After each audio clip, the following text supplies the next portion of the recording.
One by one. मैंने इसको, चूँकि रेफरेंसेस की बात थी, मैंने कहा जी कि थोड़ा इसको इसकी अपना एक सेव वर्जन भी बना लें हम, ठीक है। तो इसके लिए मैंने सेव वर्जन के लिए, चूँकि आप लोगों को बाद में काम आएगी, आप लोगों को ना भी आए, किसी को आ जाएगी, जब किसी को आ गई तो अल्लाह पाक हमें उसकी जज़ा दे देगा, ठीक है। रेफरेंसेस और बिब्लोग्राफी, चूँकि पहले मैंने डिस्कस कर चुका हूँ इसके ऊपर, थोड़ा सा मजीद डिस्कस कर रहा हूँ कि रेफरेंसेस और बिब्लोग्राफी में क्या फ़र्क है। रेफरेंसेस क्या होते हैं? वो हमारे इनसाइड कोटेशन जो हमने यूज करने होते हैं एट द एंड ऑफ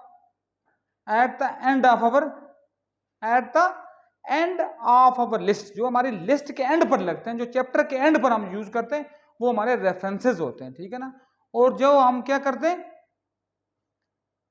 जो हम यूज करते हैं just for our knowledge building, अपनी नॉलेज को अपग्रेड करने के लिए, वो हमारी बिब्लोग्राफीज होती हैं। जरूरी नहीं होता कि हम एंड पर उनको राइट डाउन करें, अगर राइट डाउन करने ही होंगे तो फिर उनको अलग सेक्शन में करेंगे। ये नहीं लिखेंगे हम रेफरेंसेस एंड बिब्लोग्राफी, पहले रेफरेंसेस लिखेंगे और फिर बिब्लोग्राफी का सेक्शन अलग से बनाएंगे।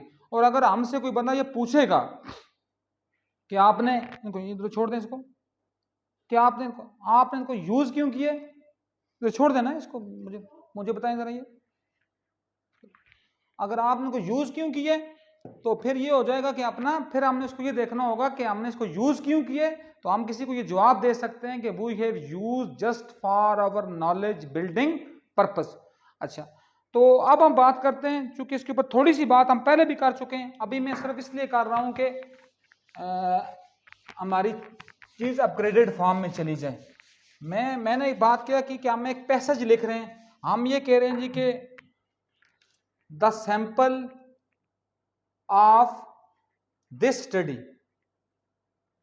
consists of 240 respondents studying at FJWU, which as 45% of the total population।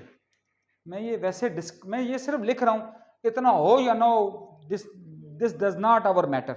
मैं सिर्फ किस लिए लिख रहा हूं, ताकि हमने एंड पर अब हमें ये कैसे पता चलेगा ये 45% है, कोई हमसे पूछ सकता है ना कि 45% तुमने क्यों लिए, ठीक है। तो फिर हम ये अपने मथे नहीं लगाएंगे, हम मथे लगाएंगे किसके, गे के। हम कहेंगे ये मैंने नहीं कहा, ये गे ने कहा हुआ है। कब कहा हुआ? 2010 में। ये उसका पैरामीटर है लिखने का, ये पैरामीटर बेटा, ठीक है ना।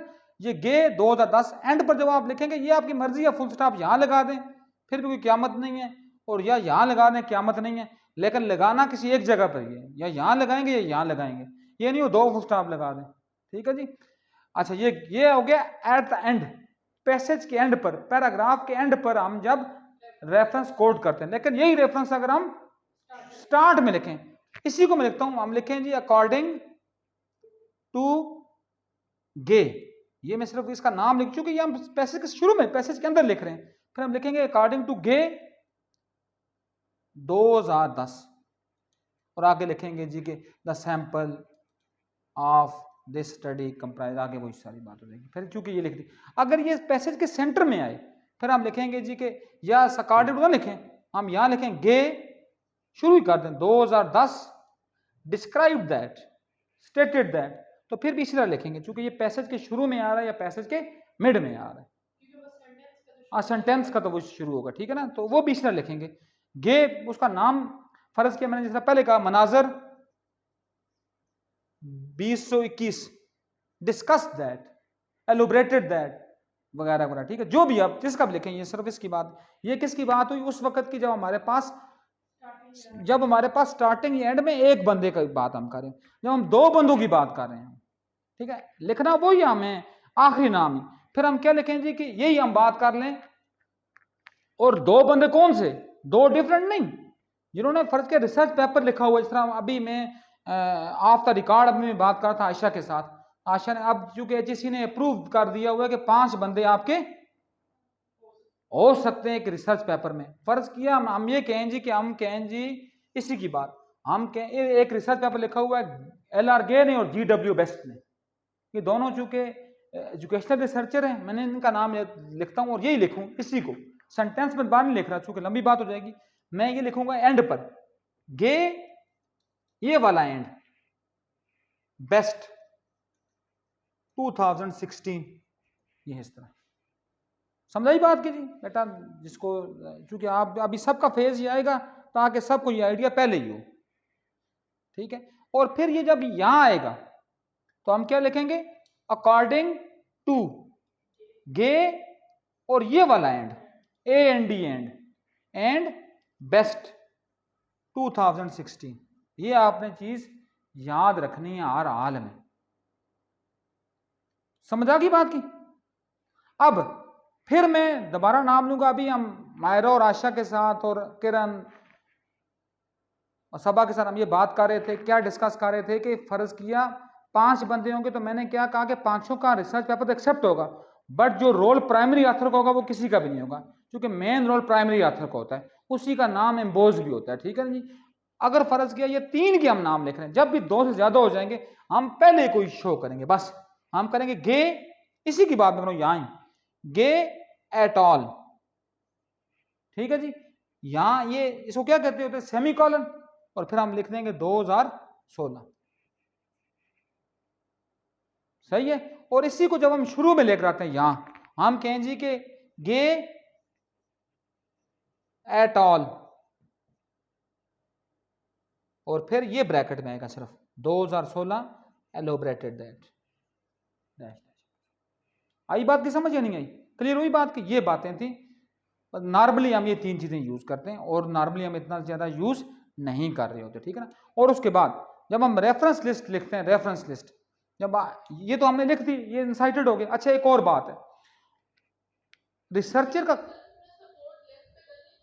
जी जी मैं करता हूं बेटा, इधर करना इफ्सा, इधर उधर, अच्छा थोड़ा सा बेटा माजरत, आप मुझे पहले बोलते हैं आपको, चलो ये मैंने इसीलिए मैंने थोड़ा सा आप लोगों को दरमियान में डिफरेंस क्रिएट किया, मैंने इसीलिए क्रिएट किया कि मैं ताकि ये सेव भी होता रहे साथ। तो ये मैं इंशाल्लाह उसके ऊपर यूट्यूब के ऊपर लगा दूंगा, वहाँ से आप इसको देख भी लेंगे, सही है। लेकिन ये चीज़ें तो फिर भी नहीं आएंगी मेरा ख्याल है, जो मिस होगी, लेकिन चलो उनके लिए कोई और हम चीज़ देख लेंगे। ये हमारे पास आ गई। अच्छा एक और बात है, एक होती है डायरेक्ट कोटेशन, एक होती है indirect quotation, any difference between these one. ये अब वहां से हम चलते हैं अपना सबा से और फिर मायरा तक पहुंचते हैं, क्योंकि ये ना कह के मुझसे ही पूछते रहे ना। अच्छा बताओ जी सबा, जब हम अब आजकल डायरेक्ट का इतना दौर रहा ही नहीं है, आजकल थीसिस में इनडायरेक्ट कोटेशन ही होती है, बट डायरेक्ट जब आप 2020 के पीछे वाले थीसिस देखेंगे ना, उनमें ज्यादातर डायरेक्ट कोटेशन होती थी। डायरेक्ट कोटेशन डायरेक्ट कोटेशन में क्या फर्क होता है, सिर्फ इतना मुझे बता दें। मैं ये नहीं कहता कि लिखने का नहीं आता फिर भी कोई बात नहीं है, जरूरी नहीं है कि सारी चीज बंदे के जहन में मौजूद ही हो, ठीक है जी। आगे जाते हैं, चूंकि टाइम हमारे पास मेरे ख्याल बहुत कम बच गया है, तो हम ताकि कंप्लीट करें, ठीक है कोई बात नहीं है।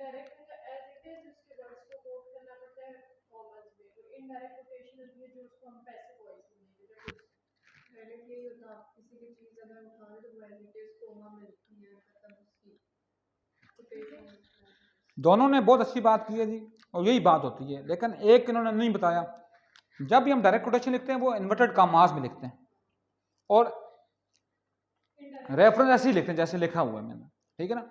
इनडायरेक्ट ऐसे ही लिखते हैं, लेकिन फर्क फिर कैसे बदलेगा हमें, डायरेक्ट कोटेशन कौन सी है, डायरेक्ट कौन सी है, कॉमास के अलावा भी एक फर्क होता है, बताएं जी। जी इफ्सा आप बोलें, क्योंकि आप दूर से हैं तो मैंने इसलिए आयशा को रोका भी है। बोले इफ्सा, इफ्सा बोले।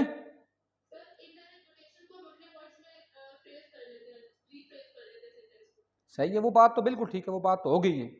मैं बात करूं कि उसके अलावा क्या होती है, ये बात तो ठीक है, ये पहले चलो अच्छा है बेटा, आपने भी कहा है, ये भी हमारे लिए एक बड़ा इफेक्टिव इनपुट है, बिल्कुल ठीक है। जो चीज़ हम अपने वे में इंटरप्रेट कर देते हैं, ठीक है ना, ट्रांसलेट नहीं इंटरप्रेट, तो वो क्या होती है हमारे पास, वो क्या होती है, वो हमारे पास इनडायरेक्ट, ठीक है ना। डायरेक्ट क्या होती है, उसके अल्फाज हूबहू लिखना, लेकिन फर्क जो मैं पूछ रहा हूँ वो अभी तक किसी ने बताया नहीं। प्रेजेंट फर्क ये होता है कि मैंने आपको शुरू में कहा था कि जो डायरेक्ट इनडायरेक्ट होती हैं उनमें डबल स्पेसिंग होती है और डायरेक्ट कोटेशन में सिंगल स्पेस होती है। और फिर जो डायरेक्ट कोटेशन होती है उनको उनका सारा जो होता है लाइनें वो इसकी सीट में नहीं होती। जब इनडायरेक्ट आता है तो उसको मिड में नहीं, एक टैब मारते हैं, यहां रखकर ना पूरे पैसेज के ऊपर एक टैब मारते हैं, वो एक टैब आगे चला जाता है। एक टैब का मतलब है 10 पॉइंट, 1 2। जब हम ये करते हैं ना, ये इंटर नहीं, ये स्पेस, 10 स्पेस का मतलब होता है एक आपका टैब बटन दबाएं सब वो करें तो वो आगे टैब हो जाते हैं, टैबिंग हो जाती है आगे, ठीक है ना। ये भी एक मेन फर्क होता है उसका, वो नजर आ जाता है कि this is our direct quotation. लेकिन ये आजकल बहुत कम इस्तेमाल होती है, इसलिए इसकी इतनी ज्यादा आपको परेशानी करने की जरूरत नहीं है। हाँ जी, क्वांटिटेटिव में क्वालिटेटिव में बहुत ज्यादा होती है, क्योंकि मायरा ने किया हुआ है। और क्वालिटेटिव में एक और काम भी होता है जो क्वांटिटेटिव में नहीं होता, जो हमने किसी के लिखे होते हैं जुमले, वो हम किस में लिखते हैं, किस में, वो इटैलिक में भी साथ लिखते हैं, ठीक है ना। और जो वो इटैलिक में लिखते हैं, जो हम उसको ट्रांसलेट। एक और बात है बेटा, डायरेक्ट कोटेशन में जो हमारे पास होता है ना, किसी के इंटरव्यू जो हम लेते हैं उसके पॉइंट, वो हमारा काम just only we have just only translator, we have not interpreter. Translator हमने वो उसी के अल्फाज ट्रांसलेट करने हैं, हमने ये नहीं कहना फर्ज किया मुझे एक, जिस तरह बेटा आप तीनों सुन रहे हैं, इफ्सा और मुकद्दस मेरे साथ दूसरी चली गई है, तीसरी तो हमने क्या बात बेटा की थी, आपने कहा जी हमने अपना अडल्ट सर ने हमें कहा कि आपने बेलोल साहब ने कि आपने अपने एडल्ट को पढ़ाना है, मतलब जो पढ़ा हुआ नहीं होगा और बड़ी उम्र का बंदा होगा।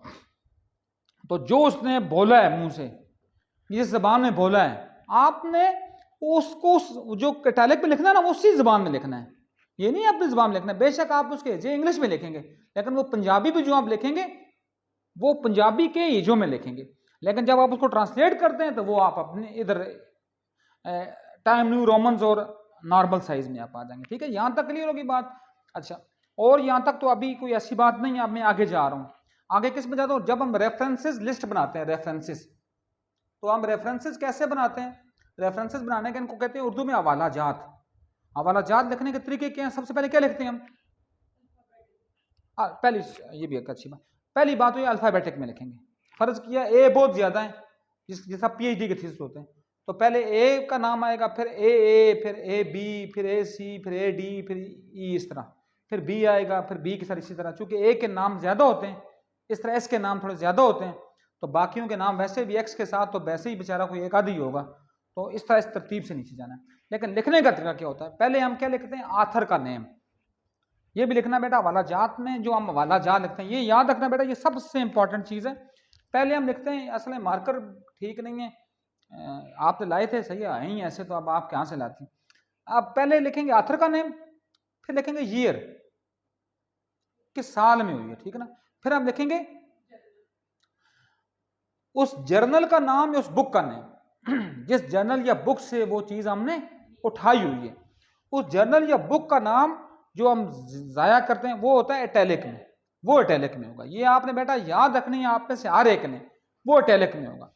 पहले बुक नेम ये आम उसी में होगा 12 साइज में, उसके बाद ईयर भी 12 साइज में ही होगा, ये इटैलिक में होगा 12 साइज में, ठीक है जी। किसका नाम, जर्नल का या बुक का। फिर क्या लिखेंगे, क्या लिखेंगे मायरा, फिर पब्लिशिंग एजेंसी का नाम, जो पब्लिशिंग एजेंसी होगी जिस अदारे ने उस बुक को छापा हुआ है, जर्नल ने उस जिस जर्नल ने उसको, जिसका फर्ज किया हम जर्नल का नाम पीजेई हम कहते हैं, पाकिस्तान जर्नल ऑफ एजुकेशन, उस जर्नल का नाम आएगा। और आखिर पर क्या आएगा, पेज नंबर, वो और क्या होगा, वॉल्यूम, ठीक है ना, बहुत अच्छे, पेज नंबर आएगा, वॉल्यूम आएगा, या फिर क्या आएगा, एक और बात भी होती है वॉल्यूम के अलावा, सेक्शन। ये तो यहाँ आ गया ना, तो बात खत्म हो गई, ठीक। हाँ वो भी, ये आपने अच्छी बात की, वो आजकल तो अल्हम्दुलिल्लाह बहुत कुछ है, आजकल तो साइटें वो तो ऑटो अरेंज हो जाती है, ये अरेंज हो जाएंगी, मैंने और उस अरेंजमेंट की बात नहीं की। हाँ ये भी खुद, ये भी वैसे आयशा ने बड़ी अच्छी बात की, वो भी अरेंज हो जाता है। लेकिन ये मैंने इसलिए आपको कहा कि बाज़ काम जो चीज़ अरेंज ना हो तो हम मैनुअल काम भी करना हमें आता हो, क्योंकि जिस ज़माने की हम पैदावार हैं उस ज़माने में हमने मैनुअल काम ही किया है। आजकल तो हर चीज़ ही, आजकल तो माशाल्लाह इतनी प्यारी बात, आजकल तो मैं असल में मैं वही बात है, पुराने ज़माने की मखलूक, मैंने समझता था कि वो इतनी लाइक बच्चियाँ हैं जी, इतनी जल्दी वो बना कर ले आती हैं असाइनमेंट्स, इतनी अब चैट जीपीटी में जो भी डालें, ठीक है ना, वो आपको जवाब दे देगा ना, जैसा भी देगा, वो भी नकल अक्ल और मौके की बात है। बट मैं फिर भी उस बच्ची को भी नहीं कहूंगा, काम तो कर रही है ना। लेकिन कोशिश करें चैट जीपीटी, ये चीजें बहुत फायदेमंद हैं, बट ये क्या करें, इनका सबसे बड़ा नुकसान क्या है ये मुझे बता दें। मैं ये चाय का जो पानी बना हुआ कप है इसको मैं थोड़ा सा खत्म कर दूं। ये किसने छोड़ा है बेटा ये चाय? आपने क्यों नहीं पी? ये इतना पैसे चाहे ये कि कौन देगा इनके इनके पे? चलो अच्छी बात है, मुझे उसमें डाल दो। अच्छा क्या करना जी, अपना थिंकिंग जनरेट नहीं करता ये आप, ठीक है ना, ये आपकी थिंकिंग को आप मतलब 4 आउट ऑफ, आप देखें मैं आपको बता रहा हूं, मैं बगैर उस बात के आपको बताता हूं कि आज से, जी बेटा किसने, आज से बेटा, आज से जो है ना अपना 20 साल पहले की अगर हम बात करें तो बिफोर 20 ईयर्स आप ये देख लें कि जो बंदा फर्स्ट डिवीजन लेता था, फर्स्ट डिवीजन, लोग उस जगह मिठाइयां लेकर आते थे कि ये फर्स्ट डिवीजन है। आपके जो वालदेन माशाल्लाह होंगे, मतलब उन्होंने अगर 850 में से 510 नंबर लिए थे, 510 नंबर पर फर्स्ट डिवीजन होती थी 60% पर, तो रियली लोग मिठाइयां लेकर, और कितने बड़े बड़े वो रिसर्चर और स्कॉलर बने, बानो कुत्सिया, इशफाक अहमद, कितने बड़े बड़े नाम। अल्लामा इकबाल के बारे में आप सुने, अल्लामा इकबाल ने कभी जिंदगी में फर्स्ट डिवीजन ली ही नहीं है, उनकी हमेशा सेकंड डिवीजन आती थी। जो उन्होंने गोल्ड मेडल लिया हुआ है किसमें, फलसफा में, उनको गोल्ड मेडल नहीं मिला। क्यों नहीं मिला? थे वो फर्स्ट आए हुए थे उसमें, लेकिन उनकी थर्ड डिवीजन थी। जो कि फर्स्ट क्यों आए थे, किसी से पूछे, उन्होंने कहा जी क्लास में मैं एक ही था तो मैं फर्स्ट ही आया, ठीक है ना। तो प्रॉब्लम, लेकिन अल्लामा इकबाल बना। आज सर के सामने अभी ये बेलोल साहब सर बात करता किसी इश्यू के ऊपर, तो इकबालियात के ऊपर लोग पीएचडी करते हैं, इकबाल के किसी एक एंगल के ऊपर, इकबाल की किसी पूरे पर्पस के ऊपर नहीं, इकबाल के किसी एक एंगल के ऊपर। तो my point of view is that कि उनके अंदर थिंकिंग जनरेट होती थी, थिंकिंग जनरेट। लेकिन हमारी बदकिस्मती क्या है कि हम नंबरों का ढेर लेते हैं लेकिन थिंकिंग जनरेट नहीं होती। और अल्लाह बेड़ा गर्क करे, जो थोड़ा बहुत बेड़ा था भी मौजूद, वो भी बेड़ा गर्क हुआ अल्हम्दुलिल्लाह किसमें, कोविड की बरकतों की वजह से, ठीक है ना। और ऐसे ऐसे हीरे जनरेट हुए कि बंदा कहता है ये जनरेट अगर ना ही होते तो हमारे लिए ज्यादा बेहतर होता, क्योंकि थिंकिंग लेस है और क्वांटिटी बहुत ज्यादा है, क्वालिटी बहुत कम है। तो इसलिए प्लीज कोशिश किया करें कि थिंकिंग जनरेट करने की कोशिश किया करें। अच्छे लोग हैं माशाल्लाह, बाज बच्चे बहुत अच्छे हैं। मैं कहता हूँ बाज लोग ऐसे हैं हमारी यूनिवर्सिटी में या हमारे अदारों में, जो बाज नहीं, मेजॉरिटी ऑफ देम, कि जिनके गोल्ड मेडल आते हैं सिर्फ टीचर्स की टीसीएं करने के बाद। लेकिन सबको हम नहीं कह सकते, 100 में से कोई 1 2 3 दाने अच्छे भी हैं, ठीक है। इसी तरह हम ये कहें, चलो इस बात को थोड़ी सी बाइसनेस में आ जाएगी, इस बात को हम नहीं कर रहे। हम आगे आते हैं बेटा इसी को, दिस इज अवर रेफरेंसेस। अब ये बिब्लोग्राफी, अब एक और बात होती है, वो आपसे लिंक तो नहीं करेगी लेकिन मैं भी आपसे वो भी शेयर कर दूं। एक होती है बायोग्राफीज, एक होती है ऑटोबायोग्राफीज, इनमें क्या फर्क है? ठीक है बेटा, सुन लें जी, समझ लें जी बात को, इसी बात को हम दोनों की, इस मायरा और आशा दोनों की बात को हम कंप्रीहेंड करते हैं। एक होती है ऑटोबायोग्राफी, एक होती है बायोग्राफीज। अब बायोग्राफीज क्या है कि यासिर गिलानी ने उठकर मेरे पास नीचे किताब चुके पढ़ी हुई है, इसलिए मैं कह रहा हूँ, मैंने कोशिश की अल्हम्दुलिल्लाह नबी अकरम सल्लल्लाहु अलैहि वसल्लम की ज़ात के ऊपर मैंने एक बुक लिखी, सीरत नबी सल्लल्लाहु अलैहि वसल्लम के ऊपर। मैंने उनकी ज़ात पर लिखी, अपने आप को सिरनगारों की सफ में शामिल करने के लिए छोटा सा एक अपना हिस्सा परफॉर्म किया। मैंने ये लिखी है बायोग्राफी। मेरे नबी सल्लल्लाहु अलैहि वसल्लम खुद लिखते उसको, तो वो होती ऑटोबायोग्राफी। समझे, ये भी ये होता है और उसको भी हमने देखना होता है। और एक और बात जो मैं आपको बता नहीं सका, चलो अल्लाह का शुक्र, ऑटोबायोग्राफी बायोग्राफी से याद आई, ताकि हमारी चीज कंप्रीहेंड हो जाए, ताकि ये जब जिसके पास ये वीडियो भी पहुंचे वो भी उस चीज से मुस्तफीद हो जाए। थीसिस पूरा जो हम लिखते हैं, पूरे थीसिस का रिव्यू जो होता है, review of related literature, each and everything we write in time new roman, simple, not bold. कोई चीज भी बोल्ड नहीं होती। जहां बोल्ड, बाज बच्चों के थीसिस में देखें, वो बातों को बोल्ड कर देती हैं, वो समझती हैं शायद अच्छा लगेगा, अच्छा नहीं होता, आपकी रिसर्च ही फेल हो जाती है, आप उसको फॉलो नहीं कर रहे पैटर्न को। एक काम हम करते हैं, सिर्फ हम इटैलिक वर्ड यूज कर सकते हैं रिव्यू के अंदर, इटैलिक वर्ड। कोई मुझे बेटा बताए, मैं आपकी थिंकिंग जनरेशन, मैंने चूंकि इतनी बड़ी बात कर दी, आप कहेंगे कि ये खुद अगर हो गया, मैं सिर्फ थिंकिंग जनरेट कर रहा हूँ। मैं चूंकि हम लोग सारे इकट्ठे पढ़ रहे हैं, मेरा मकसद यहाँ किसी को डिग्रेड करना या वो है ही नहीं है, क्योंकि हमने ना हुआ तो कौन सी बात, थिंकिंग तो जनरेट हुई ना। अब मुकद्दस वगैरह हम पहले बताएंगे और फिर ये बाद में बताएंगे। मुकद्दस, फायजा और इफ्सा, तीन ही वहां मौजूद हैं इस वक्त। मुकद्दस से टॉप से शुरू करते हैं, वो ऊपर है, फिर फायजा है, फिर इफ्सा है। बताएं मुकद्दस क्या चीज हम लिखेंगे इटैलिक में पूरे थीसिस की, उसमें अपना चैप्टर 2 में। मुकद्दस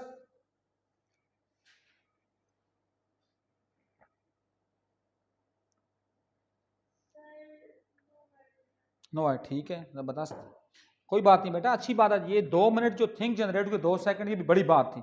और माशाल्लाह आप एक अच्छी जिसको कहते हैं ना स्टूडेंट है, और एक अच्छी आप लर्नर है। फायजा आप, फायजा बेटा, जी जी, वो तो कोटेशन वो भी लिखेंगे उसी में ना बेटा, वो लिखेंगे वो भी हम टाइम न्यू रोमन्स में और सिंपल में। बट जो है ना, मैं ये कह रहा हूँ कि जो टाइम न्यू रोमन्स में लिखेंगे, but this is not in simple text, वो इटैलिक में होती है। बोल्ड तो होता ही नहीं है थीसिस में, विदाउट सब हेडिंग और हेडिंग के अलावा चैप्टर 2 में कुछ बोल्ड होती ही नहीं है, लेकिन इटैलिक एक चीज होगी। ठीक है, कोई बात नहीं है। फायजा, इफ्सा आप बताएं। हाँ, कीवर्ड्स तो बेटा यूज सिर्फ हम करते हैं एब्स्ट्रैक्ट में, बाकी तो हम यूज नहीं करते, वो भी एब्स्ट्रैक्ट में बहुत कम यूज करते।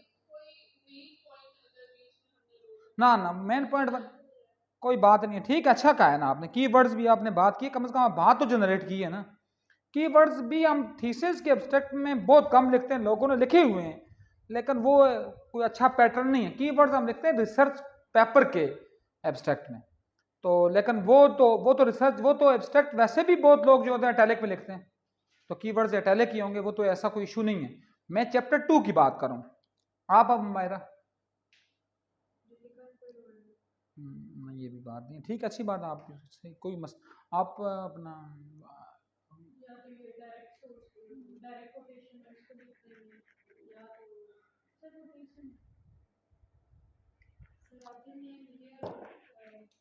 वो तो सब कुछ मैं अभी बता रहा हूँ, तो सारा उसी में होता है। एक बात की बेटा, कभी जिंदगी में कोई बुक नेम लिखना हमें पड़ जाए वहां, कभी जिंदगी में, वैसे लिखते नहीं होते हम, लेकिन बाज़ औक़ात बहुत कम थीसिस मैंने देखा हुआ है, पूरे इतने बड़े बड़े थीसिस हैं जिनके 200-200 पेजेस होते हैं लिटरेचर रिव्यू के, बहुत कम जगहों पर होता है, कहीं नहीं लिखा होता, लेकिन जब लिखना पड़ जाए तो वहां जो बुक नेम होगा वो मैं इटैलिक में लिखेंगे।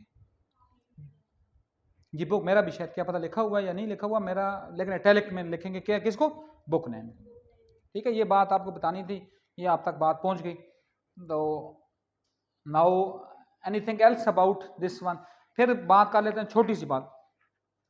थीसिस हमारे के 3 सेक्शन होते हैं। एक होता है हमारे पास प्रीलिमिनरी सेक्शन, जिसमें हमने सिर्फ अपने यहाँ क्या डालना होता है, हमारा टाइटल पेज, हमारा ऑथर डिक्लेरेशन पेज, हमारा सुपरवाइजर का पेज, हमारी acknowledgement, dedication, table of contents, list of tables, list of figures, list of abbreviations. ठीक है, ये हमारे आ गया प्रीलिमिनरी सेक्शन। इसके एंड पर हम जो नंबरिंग करते हैं नीचे, वो रोमन में करते हैं। ठीक है ना, फिर आगे हमारा मेन काम शुरू होता है एब्स्ट्रैक्ट से। ठीक है ना, एब्स्ट्रैक्ट शुरू हो गया, एब्स्ट्रैक्ट से हमारी प्योर नंबरिंग शुरू होगी।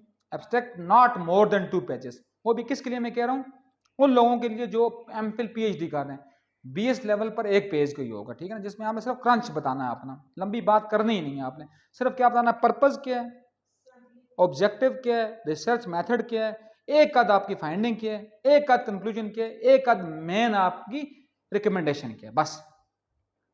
फिर चैप्टर 1 शुरू हो जाता है, फिर चैप्टर 2 हो गया। ये चैप्टर 1 इंट्रोडक्शन के बारे में, क्योंकि डिटेल इतनी लंबी में नहीं दे सकता कि मेरा ख्याल हमारे पास टाइम बहुत कम बचता है।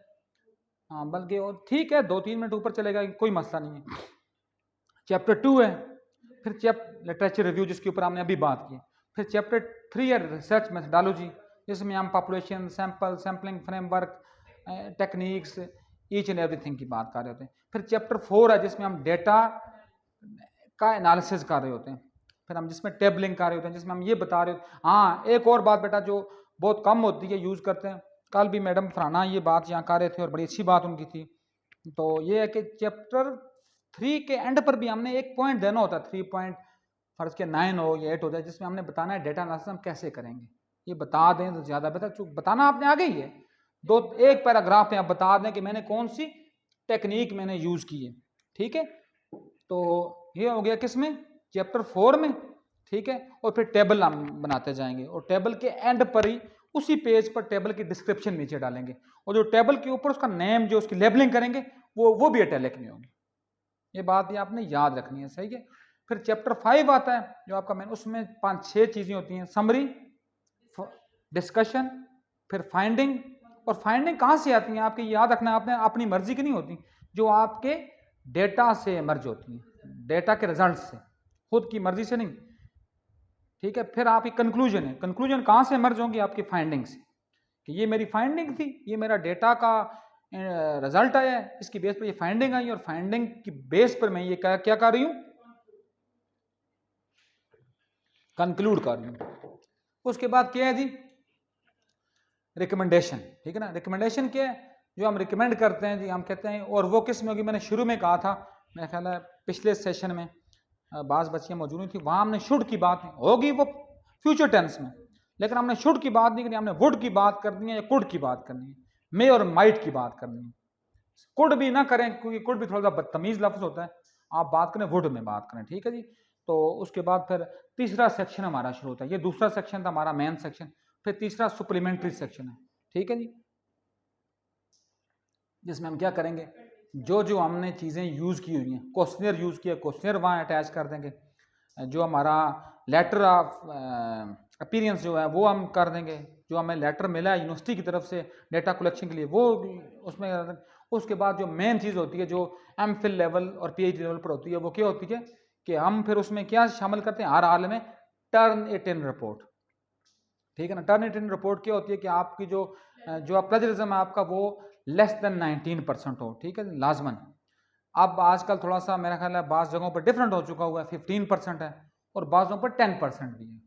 ठीक है, और उसके बाद एक और बात जो मुझसे रह गई, तो इसी रेफरेंस से स्टार्ट हुई, कि आपने जो रेफरेंसेस लिखने होते हैं वो जो आज की जो बड़ी यूनिवर्सिटीज़ हैं वो ये कहती हैं 5 साल के अंदर क्यों, 5 साल के बैक के रेफरेंस आप नहीं लिख सकते। अभी फर्ज किया आप 2023-24 की बात कर रहे हो, तो आप रेफरेंसेस अगर ज़्यादा ही ओल्ड करें तो 2010 से पहले नहीं लिख सकते आप। ज़्यादा मेन जो आपके रेफरेंसेस होंगे वो 2018-19 के बाद की हो। हाँ, कोई अगर आप लिख रहे हो फर्ज किया, हाँ कोई थ्योरी जो जिसके ऊपर बेस लाइन कर रही है वो आप चलो फर्ज किया अगर एक आधा है, लेकिन वो भी वो है जो कोई थ्योरी है जो जनरेट हुई हुई है, वरना आप कोई भी रेफरेंस जो है वो क्या नहीं कर सकते, पुराना यूज नहीं कर सकते। तो बाकी अपना ये बात ही हमारी, कुछ चीज़ें रह भी जाती हैं, इंशाल्लाह हम ट्राई अवर बेस्ट करेंगे कि हम उसको कंक्लूड कर सकें और उसको हम इंशाल्लाह इस एक पाइपलाइन वे में ले जा सकें। तो बाकी कोर्सेज में कोई कमियां भी रहती हैं, कुछ ज़्यादतियाँ भी होती हैं, तो इंशाल्लाह वो ट्राई अवर बेस्ट के हम उसको कंप्रीहेंड करेंगे इन आवर फर्दर क्लासेस। तो बाकी आज चूँकि लास्ट एक था सेशन, तो एक एक सेंटेंस अगर फ़र्ज़ किया ये जो ऑनलाइन वाली बच्चियाँ थी वो अगर बोल दें कोई पॉजिटिव या कोई नेगेटिव, लेकिन ये किसी तारीफ के एंगल में ना आए, कि जस्ट किस एंगल में आए, सिर्फ किस एंगल में आए ताकि अगला बंदा उसको उस किस में ले जाए, उसको एक पाइपलाइन वे में ले जाए। पाइपलाइन ये भी हमारी ये भी इस वीडियो के ऊपर जा रही है किस लिए, ताकि हम ये देख लें कि हमने कैसा मतलब ये किया है, क्योंकि जो पॉजिटिव चीज़ें होती हैं वो अगले के लिए फ़ायदेमंद होती हैं और जो नेगेटिव होती हैं वो उस बंदे के लिए होती हैं कि वो उनको उनके ऊपर ताकि वो चले ना। तो मुकद्दस आपसे शुरू करते हैं या नीचे से ऊपर जाते हैं, आप हिफ्सा से शुरू करते हैं।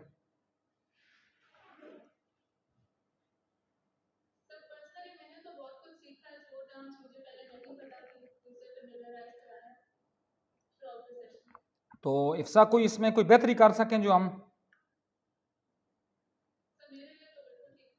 चलो अल्लाह पाक सलामत रखें। फायजा आप,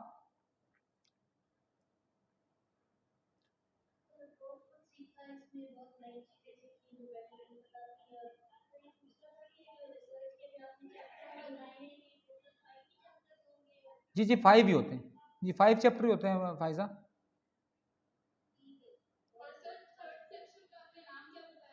रिसर्च मेथडोलॉजी, ठीक है। अच्छा मुकद्दस आप आ जाएं आप।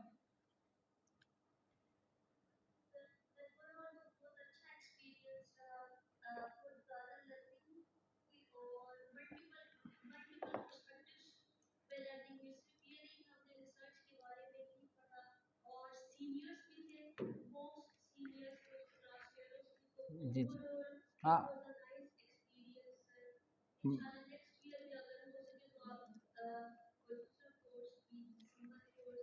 ये इंशाल्लाह हम ये 10 12 बंदे जो हम हैं ना इंशाल्लाह, खालिद विद खालिद कियानी साहब, तो हम इंशाल्लाह इसके ऊपर थोड़ा बहुत सेमिनार वगैरह देखते रहेंगे। बाकी ताकि यूनिवर्सिटी का उस तरह का ना हो बीच में, ताकि हमें पैसों की लत से हम बाहर निकल जाएं। जब पैसों से बाहर निकलेंगे तब लर्निंग हमारी ज़्यादा इफेक्टिव होगी इंशाल्लाह। तो मायरा आप कोई एक आध वर्ड बोल दें, कोई नेगेटिव या पॉजिटिव की बात, ताकि हमारा जो है ना इसको भी हम कहते हैं, हम अपना जो एंडिंग सेशन हमारा ताकि कंपाइल हो जाए। टाइम हमारा बहुत एंड हो चुके हैं, एक आध जुमला एक आध बात है, सही है। आप बताना चाहें कुछ?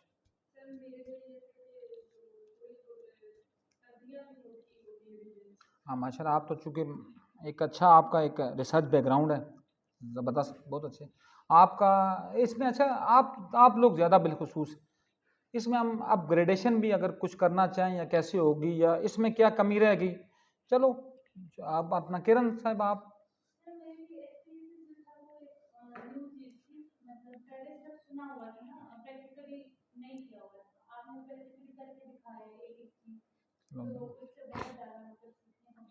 आप मतलब चलो जी अल्लाह, चलो अल्लाह पाक आप अल्लाह सलामत रखें, ताकि इस बेस को हम कोई इफेक्टिवली आपके लिए काम आ जाए। तो अल्लाह पाक सबको सलामत रखें जी। और ये दुआ सब के लिए होनी चाहिए कि ए अल्लाह, वो कहते हैं ना कि जो जनाब मूसा अलैहिस्सलाम ने दुआ की थी, रब्ब इश्रह ली सदरी व यस्सिर ली अमरी वहलुल उक़दतम मिन लिसानी यफ़क़हू क़ौली। और सबसे आखिरी बात, जो सबसे बेहतरीन बात है, जो मेरे नबी, जो नबी आखिर ज़मां जनाब मोहम्मद मुस्तफ़ा सल्लल्लाहु अलैहि वसल्लम ने जो के करके दिखाई, उन्होंने कहा खैरुन्नास यनफ़उन्नास। खैर कहते हैं अरबी में उस चीज़ को जो सुपरलेटिव हो, जिस तरह हम कहते हैं गुड, बेटर और बेस्ट। बेस्ट चीज़ जो होती है ना वो होती है खैर। खैरुन्नास यनफ़उन्नास, तुम में सबसे बेहतर वो जो लोगों के लिए मुफीद हो। तो कोशिश करें लोगों के लिए मुफीद बन जाएं। लोगों की गलतियों को, अगर वो उनकी गलतियाँ छोटी मोटी हैं तो उनको नेगलेक्ट करें। हाँ ब्लेंडर जो हैं उनको आप कभी नेगलेक्ट ना करें। तो अल्लाह पाक हम सब का हामी नासिर हो। अल्लाह पाक हमें भी खुश रखे और मोहम्मद मुस्तफ़ा सल्लल्लाहु अलैहि वसल्लम और उनकी आल का सदका हमें लोगों के लिए फेज़ का ज़रिया बनाए रखे और फेज़ बखेरने का ज़रिया बनाए। आमीन। अल्लाहुम्मा सल्ली अला मुहम्मद व आले मुहम्मद।